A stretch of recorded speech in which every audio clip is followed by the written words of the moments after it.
This Dodge Charger Super B is going to be one of 1,000 built, and it's your last call to get one.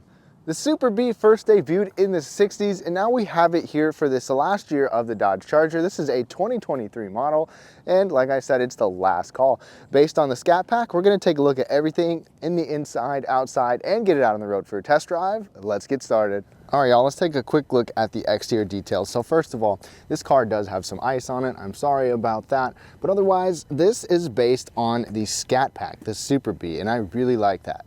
So the Super B is going to get special graphics and a special logo. It's a special edition model, and you can see the Super B branding right there, the special graphics up here on the hood. This is pretty cool. It's definitely kind of a collector's edition, special edition. You got the venting in the hood. That scoop looks pretty nice as well. Even the hood pins here paired with LED headlights, this LED turn signal, even some more ventilation up front, and LED fog lights. Now, this Super B is available in this B5 blue. I really like it. I think it looks great, especially with the black wheels. We've got red calipers here, the B accent on the side there, the B logo. This is only going to be available in two colors. You get this B5 blue or plum crazy. Dodge gives us 20-inch black wheels here. You're going to get Brembo brakes on this as well, an adaptive damping suspension, the red calipers too, so it's a nice setup. More of the Super B graphics right here on this rear end. Got a nice black spoiler running across there, LED taillights as well, the cop taillights, the cop taillight bar that you see there, and a dual exhaust back here. And this is the same dimensions. It's 201 inches, so it is a big car, but it looks very nice. All right, just a quick look at the key fob. So first of all, this will actually lift up pretty much all the way once you push the button, so you don't even really have to touch it. But you get a massive trunk. You get a 16.5-foot trunk. Like I said, this is a big car, and that's totally relevant when you go ahead and take a look back here. There's even a little bit of storage down here and your battery. Another nice thing is Dodge gives you the smart key system. That includes remote start right here, and it sounds fantastic. The way this works is there's a sensor underneath or this button to lock it, and that gives you access. These seats are a really nice combination, and with the Super B model, it gives us not only that logo, but you've got this Nappa leather and Alcantara on here. So you've got leather with Alcantara insert in the middle, and it's really nice. It's really comfortable. These seats are fantastic. I mean, they are built, they're thick, they're cushioned. They are soft but supportive too. You've got your typical adjustments and two-way lumbar. You're also going to get memory settings on the door.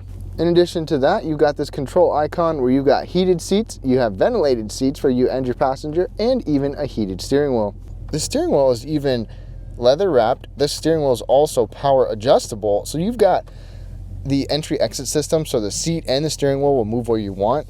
It's leather on here, and it's very comfortable, and the heated function works fantastic. But like I said, these seats are awesome. I feel like they're built for some people. I mean, I think that they can accommodate big people too. I feel like taller people can fit in here just fine. I'm not tall. I'm 5'9", and there's plenty of room in here, and the seats are just awesome. Now climbing into the back seat, you still get nice material up here, a padded area by your armrest, and a padded armrest with good storage. I was kind of expecting a little bit more legroom overall with this back seat considering how long it is, but let's hop in. You know, looks can be deceiving because I feel like this seat is actually longer and more supportive and taller than a lot of other car seats are, so it's more comfortable than I would expect, and there's still decent legroom and some mat pockets on both sides back here. Passengers get their own AC vents and USB-A charging ports. Middle also gets fold down center armrest with cup holders, and even with my hat I can sit up tall even though I'm kind of right up against the glass here. Now, just a quick run through of the interior because things are still very similar overall. You will get a Super B badge right there. You get some actual carbon fiber trim pieces in here too.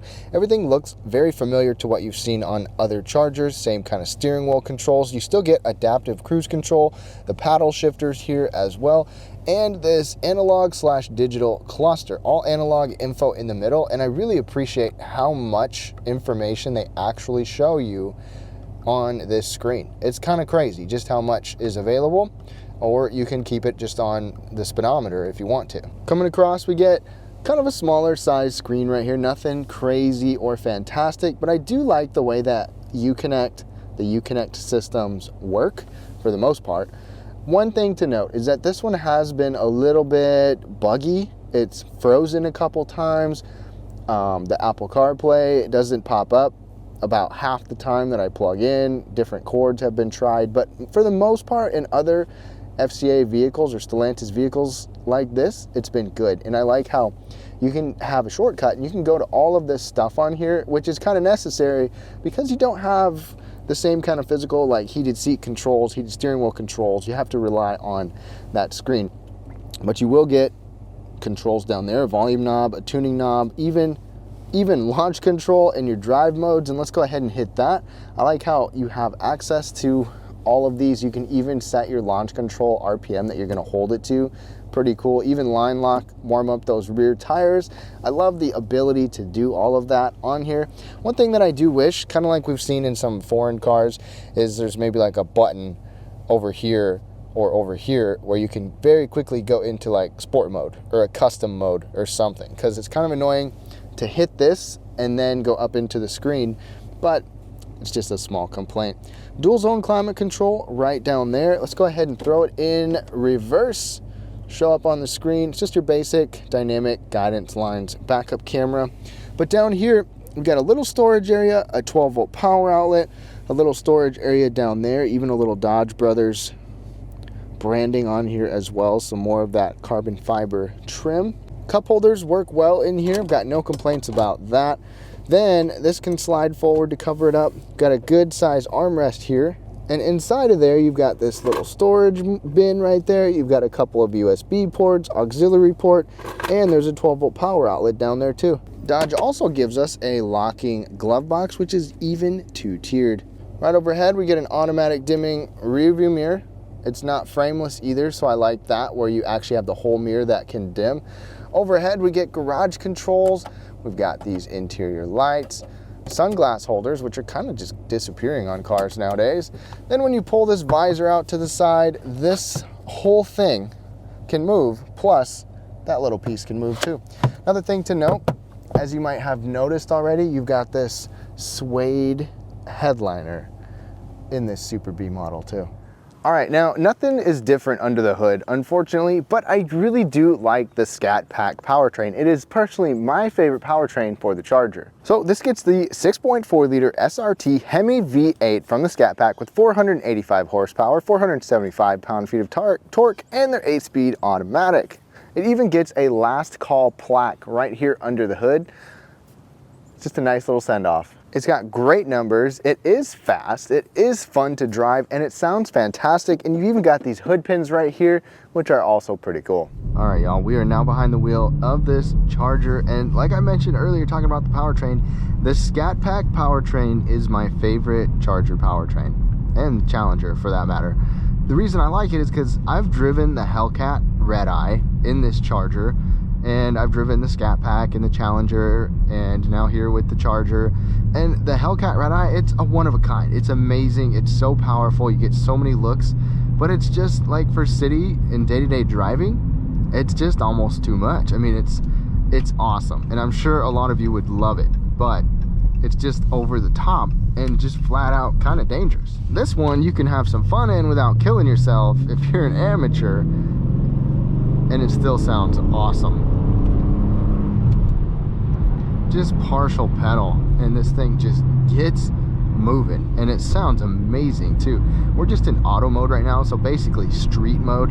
You can watch on the screen and see what this adaptive suspension goes into, how the steering responds, the traction system, the transmission. I'll put it in sport mode in a little bit, but if I was gonna day-to-day drive a fast car, a fun car, something that could still haul my family around and some stuff, this is a legitimate option because it's got space, it is comfortable, it's got technology, and it's still fun, fast, and loud.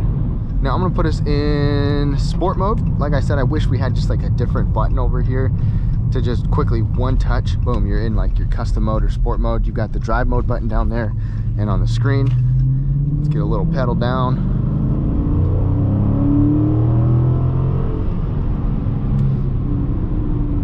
definitely gets out of its own way. This car, and that's another thing, the traction, you just lose traction way too fast and easy on the Hellcat Red Eye, which is part of the whole thrill of it. But partial pedal here, boom, there we go. It doesn't take a whole lot of acceleration or throttle input in that Red Eye to just watch your rear end spin. Now, pedal down. Just can't get enough of it. That 6.4 liter V8. You can't replace that. You can't replace the feeling and the sound with an electric car with a turbocharged engine half the size. It's just, I don't care if they're faster. It's just the thrill of a vehicle and an engine like this. Let me put us back in auto mode. Another thing about this car, you can hear the powertrain when you're just coasting, but it is still quiet and it's fairly comfortable. We have an adaptive suspension which can adjust on the fly depending on what you're up to. Your steering will even adjust too. Right now it's technically still in sport because I've been hot rodding a little bit, and it just switched over to street mode. So it's going to be a little lighter, a little easier to cruise around. It's just another thing that makes this car super cool and super fun. And as far as practicality or ergonomics in here, like I said, these seats are very comfortable. I wish the controls and functions over here were a little bit different with a little less touchscreen dependence, but it's not like a huge distracting screen. Everything functions and works pretty much the way it should.